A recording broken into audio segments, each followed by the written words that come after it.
I'm Rodd Duff from Insights and Straight Talk. And with that, folks, I am out. Hello and welcome, everybody. So, all right, grab your coffee, your tea, whatever you have in your hands. Because today is not about another headline. It's not about another guest. And it's not about another opinion. Today is about where this week took us and where it's asking us to go next. Some weeks are about programming. This one was about pressure on families, pressure on institutions, pressure on the stories we are told and the ones we are expected to believe without asking who benefits. As the week unfolded, one thing became clear. None of these conversations were random. They were layered. They were intentional. And they all circled the same question from different directions. How do people move from feeling informed to actually having agency? We started this week on the page with a column called From Community to Commerce, Why Providing Still Matters. Showing up matters. Presence matters. Today's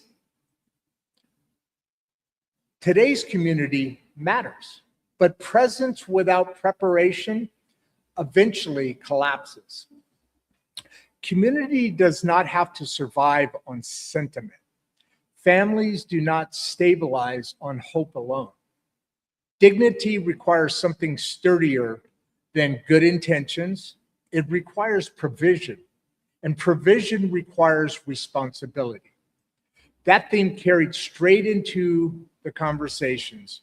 Early in the week, we asked the deeper question from the show, tech director to sovereign life. Who is responsible for the life you are building once the old script stops working? It's not a tech question. That's not an AI question. That's a human authorship question. Agency does not begin when the world changes. It begins when authorship returns. Then Barbie said something, as she usually does, that was very simple and powerful. Structure is compassion with a plan. That line landed. It landed because love without structure leaves people exposed. Compassion without planning does not protect anyone. Preparation is not cold.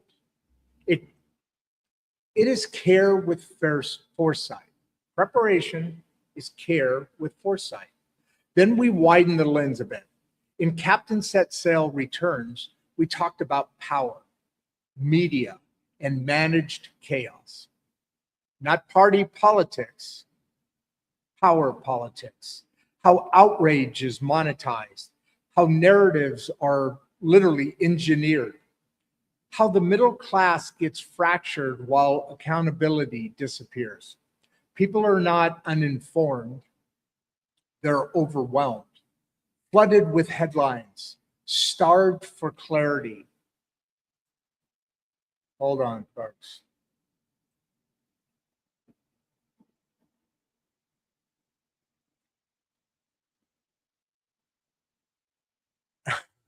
I just totally messed up there. Hey, there's 119 people on. I appreciate you being here. Please subscribe, smash the like button. So, agency does not begin when the world changes, right? That's where I was at. It begins when sorry, my screen shut down and I apologize for that. But authorship begins when authorship returns. Then Barbie said something simple and powerful, as I said before. Compassion without planning does not protect anyone. Preparation is not cold. It is care with foresight. Then we widened the lens to Captain Set Sail again and talked about politics, not party politics, but power politics, how outrage is monetized, how narratives are engineered, how the middle class gets fractured when accountability disappears. People are not uninformed, okay?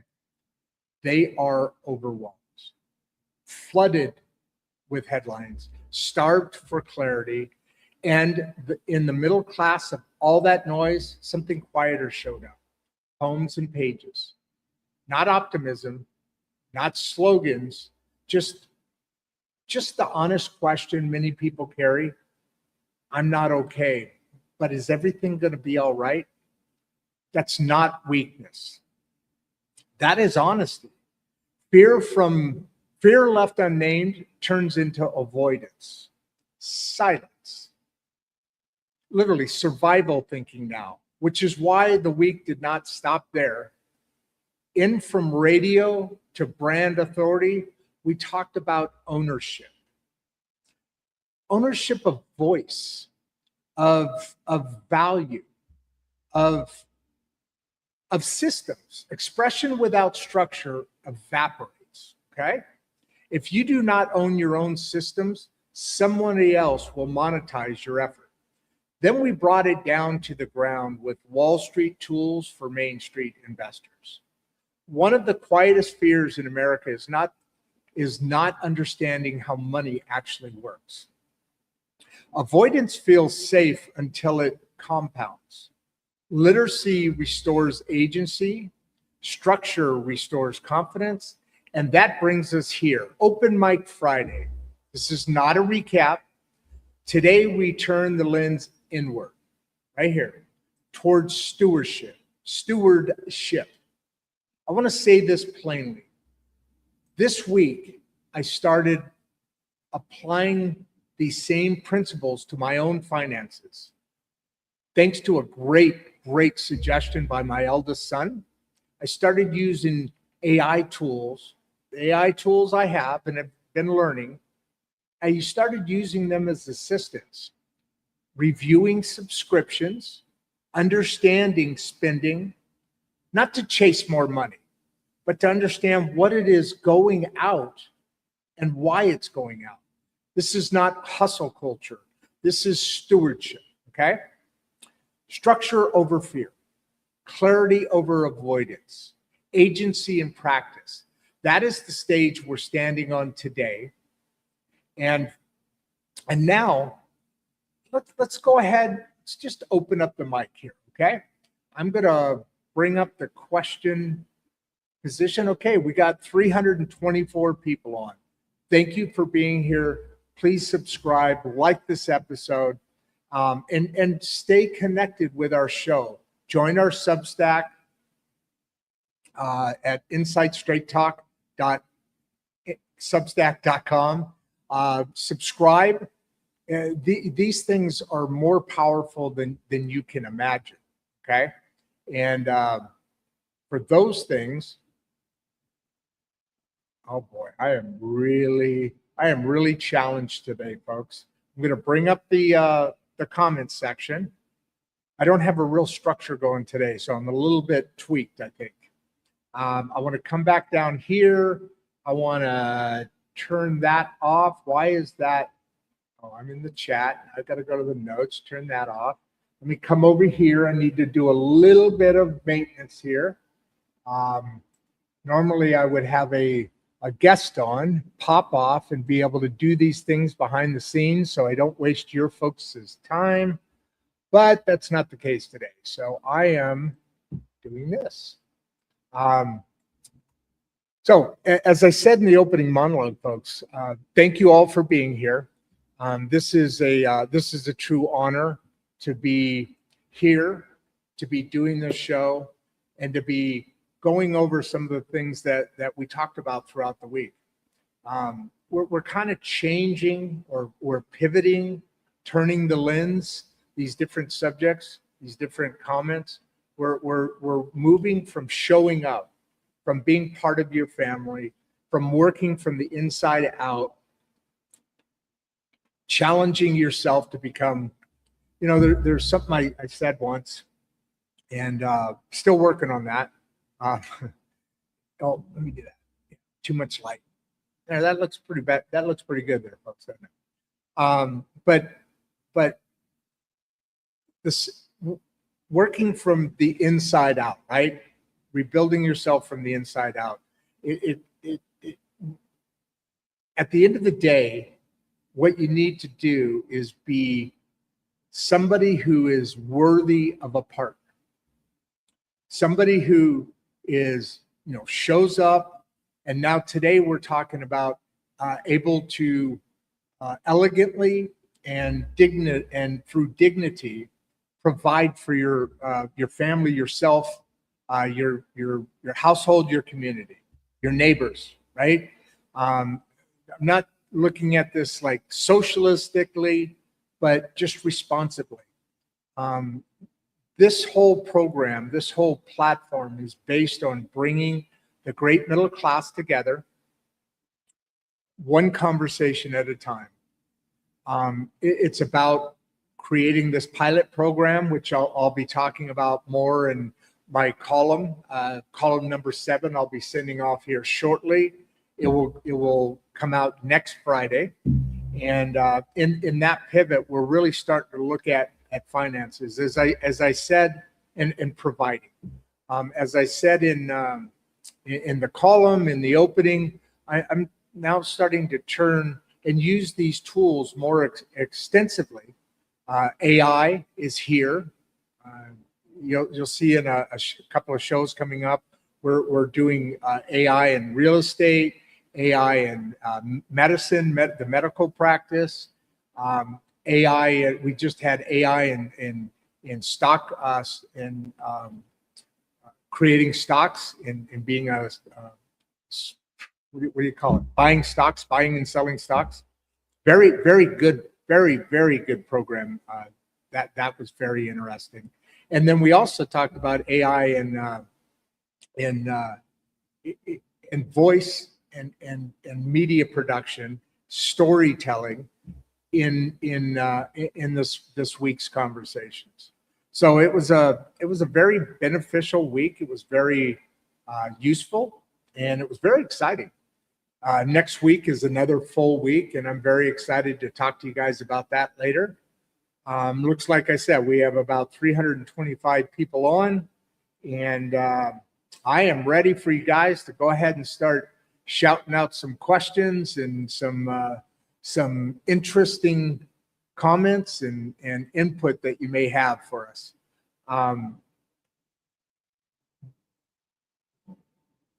Let's talk about the Regeneration School project for a second. It's really in my column. It's a pilot program that we're proposing to initiate into Mangum and then Brewer County and then community after community scalable. That pilot program is about a 5th core subject. So you have math, you have English, you have history, you have, what do you have? Math, history, English, and science. Sorry. And then a 5th core project, let's call it, for now as a placeholder, let's call it life. And what that project is doing, okay, questions. Hey, Leah Film Law. You've been on it more regularly lately. I appreciate you being here. It's very exciting. I'll get to your subject in a minute. But as far as the Regeneration School project and in accompanying to that, Voices at the Table, the Leaf Lab program, these are all, let's call them partnerships, handoffs, in that in the K through 12 educational system that we have.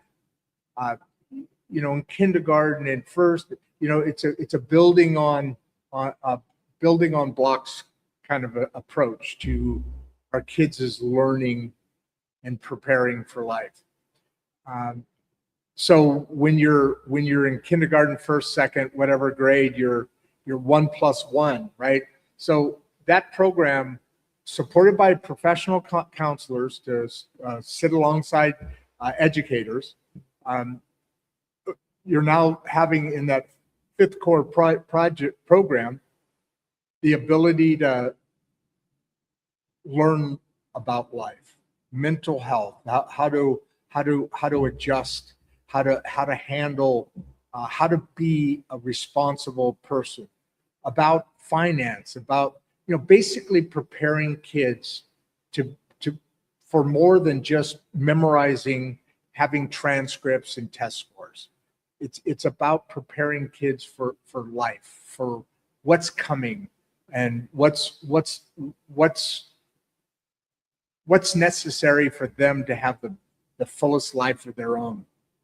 All the way to the point of these counselors start understanding through time what your interests are, what that child's interests are, and the educational system starts directing them towards whatever that may be.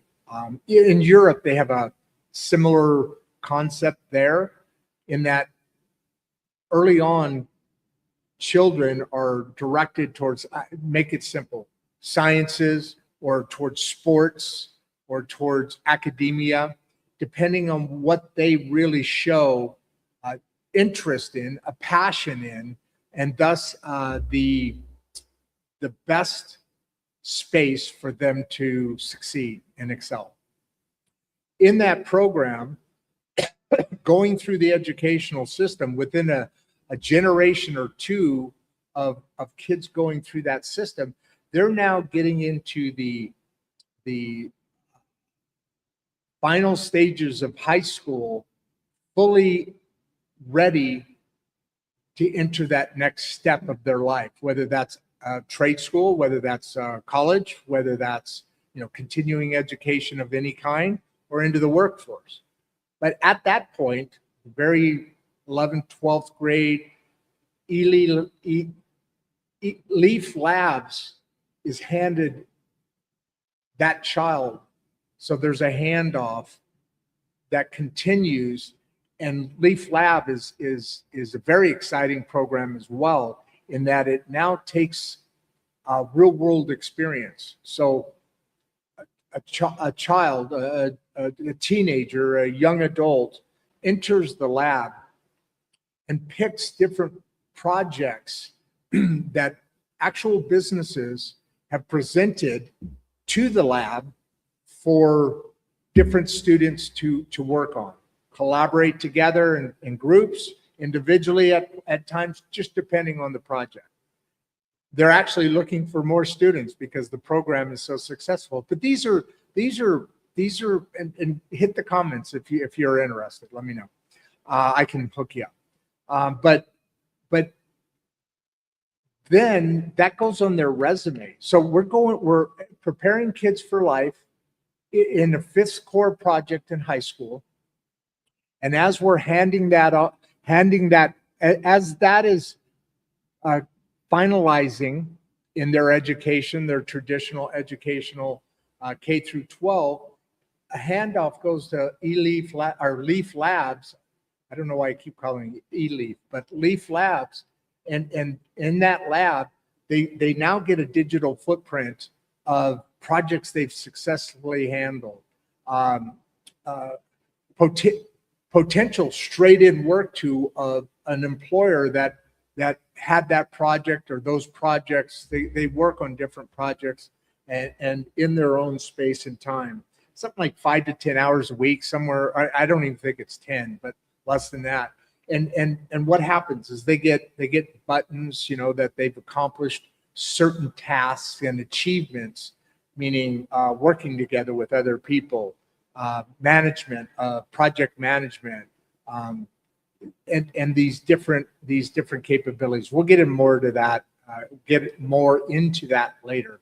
I actually have a meeting this afternoon with them to start talking about what it is that they're looking to frame on.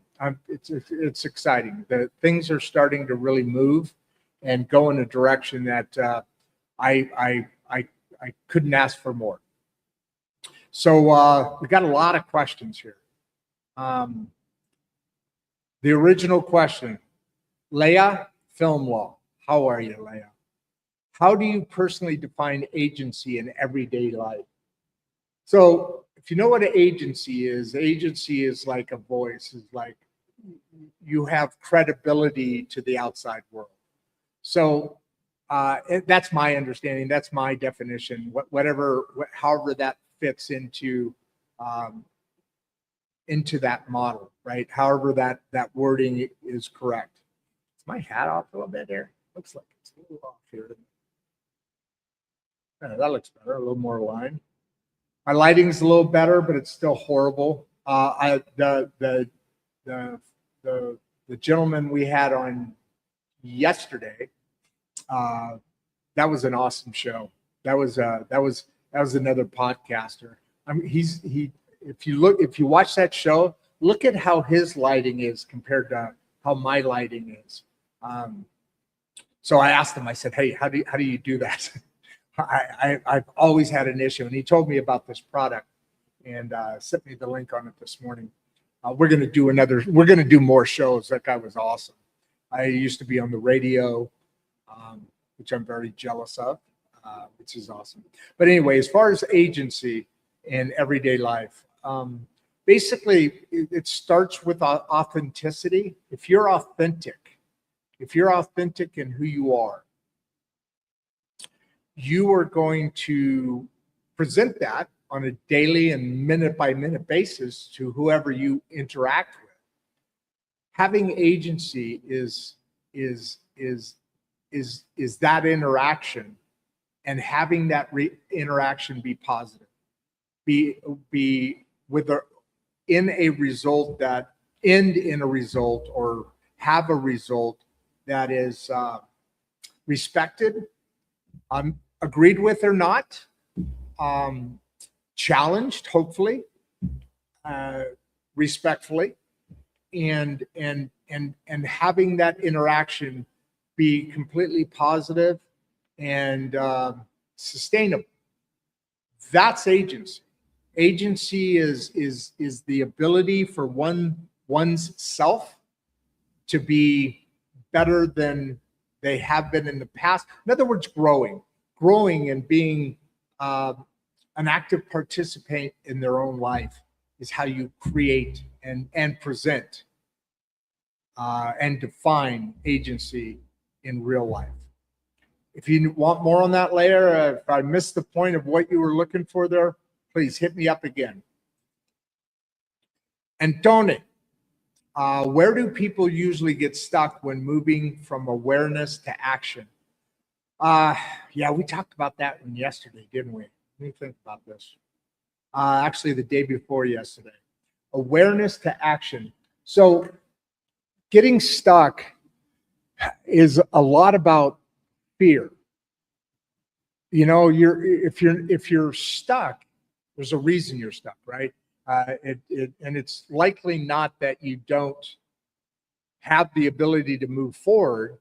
What it's likely about is that you're fearful about moving forward, that you're fearful about what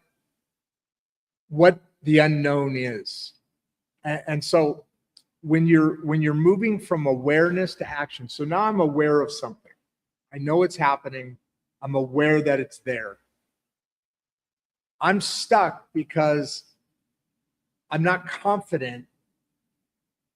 I don't have the courage or the confidence to move forward. We talked yesterday about this thing I saw in a movie once, and it was this one was about a young boy. And there was an older man. I think it was I don't think it was his dad. I think it was like a friend of the family person. I don't remember, to be honest with you. But this young boy really liked this girl.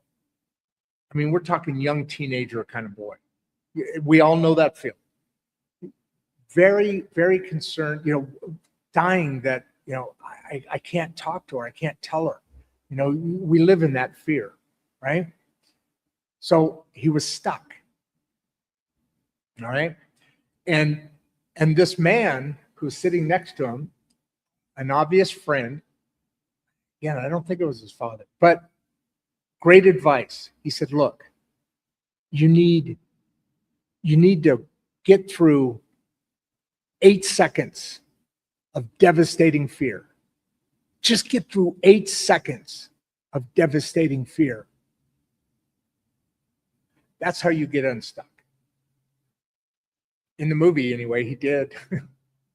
And it was quite a relationship. Anyway, that's where getting stuck is.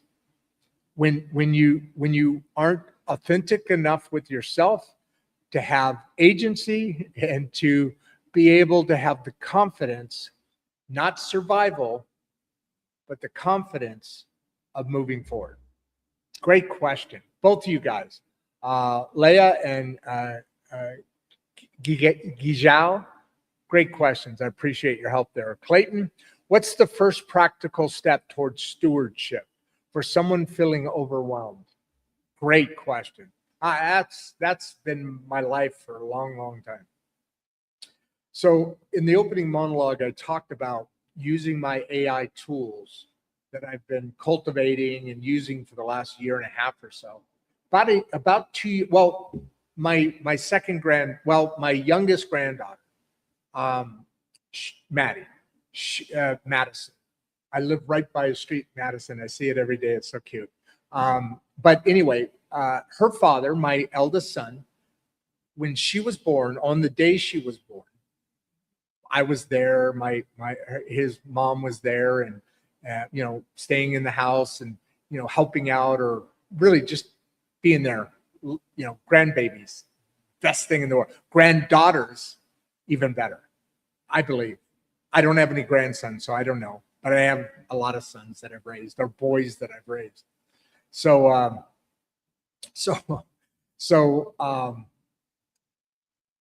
he, when he was there, he introduced me to AI, and then started with just ChatGPT, free version, just a simple, what can I do? Writing emails, doing stuff. And he said, keep using it. And then he got me an automation. He started it, and then he said, now finish it. I've written in purposely a couple of errors. I want you to find them and fix them. That was tough. But anyway, so I started using those tools for my own personal finances. I've never been good with finance. I've been really good at making money, bringing it in. I've always had other people, my partners, my first wife, and then producer Barbie, or accountants or bookkeepers do my finances, because I've always just hated. I have no problem about doing the effort to bring the money in, but it's how it's spent that I've always been challenged with, or just not paid enough attention to. So now I'm changing that. And you know what? I'm changing that with AI. And to answer your question, Clayton, what's the first practical step towards stewardship? It's not just going out and looking for more money, which is obviously a good thing, because you need to be able to, in stewardship, you need to be able to support your, whatever it is, your family, yourself, me, my dogs, that whatever that your combination is, you need to be able to support that. So the money coming in is always a good thing, obviously. But then my challenge, and a lot of people's challenge, is then what about the money going out? Where's it going to, and why? Why is it going there? What's the purpose? So AI and my agent, I haven't named them. I know some people are naming their agents now. Maybe I'll name it Clayton. One of them. I've got a bunch of them doing different things, but it's a good idea. I should name them. But that's more complicated, because that's just more work right now. So anyway, back to Clayton. So now, as I'm doing that look in the mirror and looking at the finances and asking AI those questions, my agents are, I literally put all the receipts that I've had over the last, since I moved here to Mangum. I'm starting it here at our Great Plains National Bank. That's my bank. And so to the point where all I had to do is take some pictures or copy and paste into my AI, and the agent is, it's got its own project. And so I'm going to continue to build that through. But by doing that, I cut out like 4 or 5 different subscriptions. I started by using Rocket Money, which costs you money, ironically. They're a business. I'm not condemning that, but they save you money, but you have to spend money to save the money. And it's not as, to me, I never got my head around it. So I canceled that subscription, and it's canceled a bunch of other ones that I didn't even know. Usually they come about when you do a free 3-month trial, and then they automatically keep billing you, and you may have forgot about it, or different things. So I'm using that now, and it told me, okay, this is this is the, and it knows exactly what those different companies are and what they do. Because AI is good for that. It's not creative. It's not a lot of things. It's not, but there are several things that are in its wheelhouse that are awesome. So now I've cut my budget down and what my weekly spend is. Plus, I great idea to start this a savings, but not to spend, just in case there's offsets of something that comes up that lands before it should, or I'm out of sequence in where the monthly dates, the monthly subscriptions or whatever come in. I need subscriptions. I use StreamYard. I use a lot of tools with StreamYard, including streaming out this episode. This episode is going out to Facebook, LinkedIn, YouTube, X or Twitter, and Instagram. So there's a lot of stuff that I need. The internet while at home here, Mangum City Library provides that for me here, obviously. Very powerful. I had one incident, and this is 452 shows now. Since September 7th of 2024, no, 2025. Yeah, 2024, since September 7th, so about a year and a half ago. In that time, we have done 450 now 2 shows, 452 shows. And so anyway, back to Clayton here. The stewardship is showing up.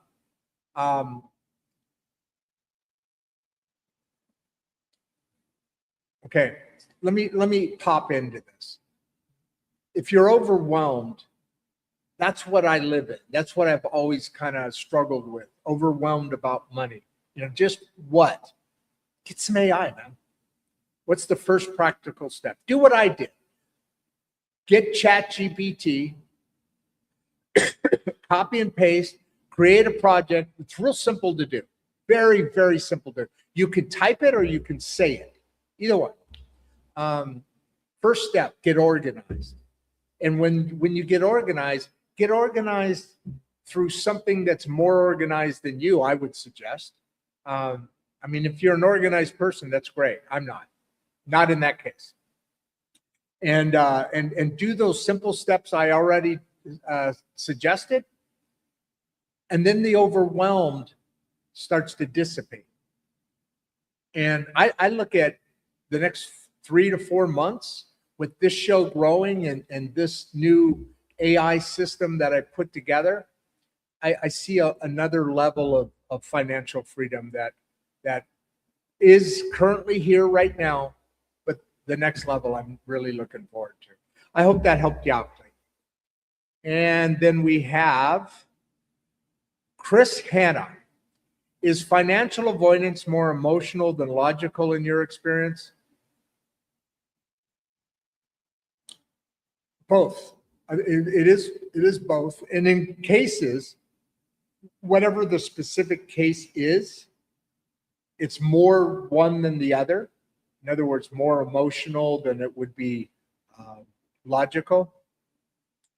But from my experience, I'd say most of it's logical. So if I'm avoiding something, it's because I don't avoiding something. Now, if you don't know about something and that's unorganized, right? There's that, which I was just talking to Clayton about. Thanks again, Clayton, for the question. But Chris, for me, it's more avoidance is logical, because I'm looking at my account, I'm looking at the bill, I'm looking when they're due and what's happening, and they don't match up. So that's not emotional at that point, but and logical, maybe not right be the right word, what I was just referring to. But sometimes avoidance is okay if you're sitting back and not stewing, but marinating on a situation to make a decision. That's good, because we should never rush into something. We should make sure we have all the information. So we're calling that avoidance, but it's really preparation. But avoidance in its truest form, from my experience, has been from having a lack of the ability, certainly in periods of time, like here, starting this show, where we don't have, the show is still being at least partially funded now by my own personal reserves. For the year and a half, it's been all from my personal investments into the show, for all the things that we need to produce this. I mean, it takes several $1,000s a month just to produce 6 shows a week, between softwares and equipment, and not even about time, but and living and internet and all that stuff, right? So post-production, pre-production, all that stuff. So gives me a good point here. Please support the program. Join our Substack. Subscribe to the YouTube channel here. YouTube at Rodd Duff 1939. Join our Substack, insidestraighttalk.substack.com. And these things can help me avoid paying bills. So support the program. Chris, I hope that helped you out there, brother. Cody caught. How do you rebuild authorship after old systems stop working? That was from the first show of the week. So it's a state of mind. In a lot of today's shows, this week's episodes, were about having that right state of mind, putting yourself in a position mentally to show up, to have responsibility, to support yourself and your family or your family. Those things are important. Those things matter. So to rebuild authorship, you take that state of mind. You literally look out and say, is my life in the right positioning of where I want it to be? Sure, financially, yes. But are you we talked about centurions this week. You guys probably know the term centurions. And we talked about a study I know about where they did this research on these groups. There are pockets of people all over the world, that there's pockets of centurions that the numbers far surpass a national or world average, right? And when they did this study, it was really interesting because they found it wasn't about food. The diets were all over the place, where the countries were, where they lived, and the food systems were all over the place. Here in the United States, in what state is that? It's I think it's Wyoming. But anyway, the centurions, the food all different, the nationalities all different, the elevations, the weather, where they lived, all different. But the one common denominator was they found that in those pockets there were things that caused people to have a mission, like a monk or different groups of. The point being is, after you retire, your life's mission is built in that thing that you retired from. And unless you continue a mission, people don't tend to live as long. I should say people tend to live a lot longer when they have a mission in life. So when you're rebuilding authorship after the old system stops working, you're actually improving your life. The old system isn't working anymore. If you continue doing that system, then you'll have an average life, right? Good, bad, indifferent, something. When you rebuild that, or you pivot, or you continue, whatever the situation is, your life. I always talk about quality over quantity. What about both? What about having both? You've got quality, you've got a mission, and now you've got quantity. And it's good quantity, because it's quality quantity. I hope that helps, Cody. Still sitting around mid 300 people here. Please subscribe, like the episode. We're growing really well. And I appreciate you guys, and I appreciate the continued support. Danny, when does preparation cross into fear, and how do we stop that?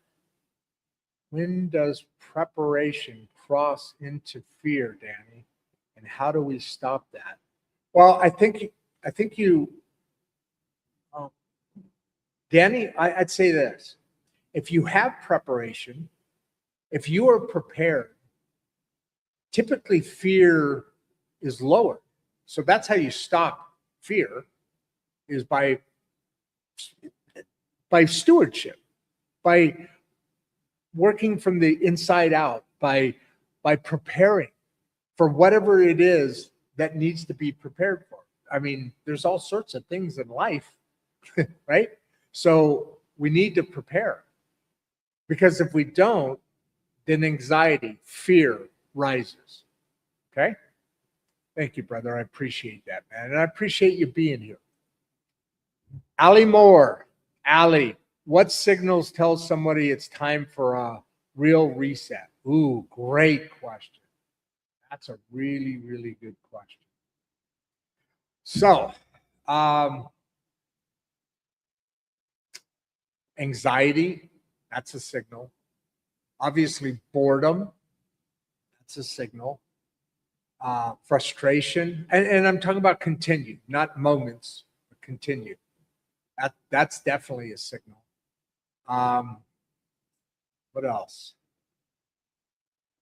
When you're not interacting with your environment in a way that's positive for you, meaning you have a positive output, you have a positive impact on those around you, that's when it's good for you, because if you're impacting other people well, that means you're well,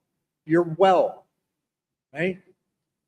All of those things that I just said, those are definitely signals. And Allie, you probably need a reset. But the question is, don't reset for reset's sake, right? You need to reset towards something that empowers you, that gives you a mission, that gives you happiness. The old saying is so true, so true. What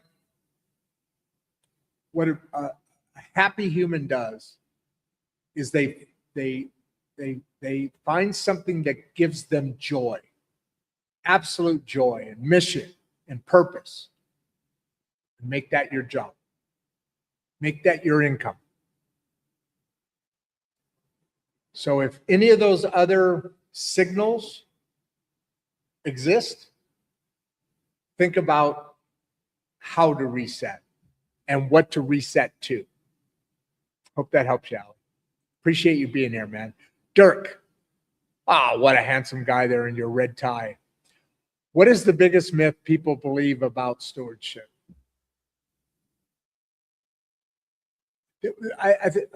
I'll answer this a slightly differently. And if you want me to come back to it, I will. But I'm not going to say it as a myth. But I think the thing that people think about the most, that would be a myth. Okay, we'll go with that. Is so stewardship is about providing, right? It's about providing. And in the example I'm talking about, providing money, providing dignity, providing the ability to live your life not in fear. So that's stewardship, right? Showing up, providing. Those two things together are stewardship. So the biggest myth is, to me, is that, people think money is associated with greed. And there are cases, right? But money isn't about greed. It's about stewardship. Money going out, money coming in. Having stewardship with that is a very, very, very good thing. And making money or wanting to provide by making money is not greed. That's the biggest myth that I would point to. Thank you again. I appreciate that. Dirk, sorry. Joey Davila. What a cool name. That's an awesome name. What does providing really mean in today's economy? Woo. Means a lot of things. Today's economy is a strange economy for different people, for different reasons. Today's economy is, it's very traditional, don't get me wrong, but it's evolving, because the economy today is, one, it's stressed. I mean, people are living still paycheck to paycheck. We got a lot of work to do, folks. We got a lot of stuff to do. And it starts here. It starts here on the show, and I appreciate that with you guys' awesome questions as always, your insights, your adding to the party, so to speak. That is an amazing thing. And at the end of the day, with the AI and all the way the economy is changing, providing means your current situation stabilized and looking over the horizon to what's coming and comparing to that to what you're doing, comparing to that of what brings you joy. That's what providing is in today's economy. Great show, folks. Hey, I want to thank you all for being here. As I said earlier, I'm going to go. I've got a couple of meetings. We're doing the Regeneration School program in Leaf Lab. So a lot of things going on this afternoon. Very excited about. Please join our Substack. And no, you know what? Let me just do this. I'm out. Before you leave, if you'd like to watch another one of the podcasts, click the first link in the description. We love having you here, and we appreciate all your support. And with that, producer Barbie and I are out.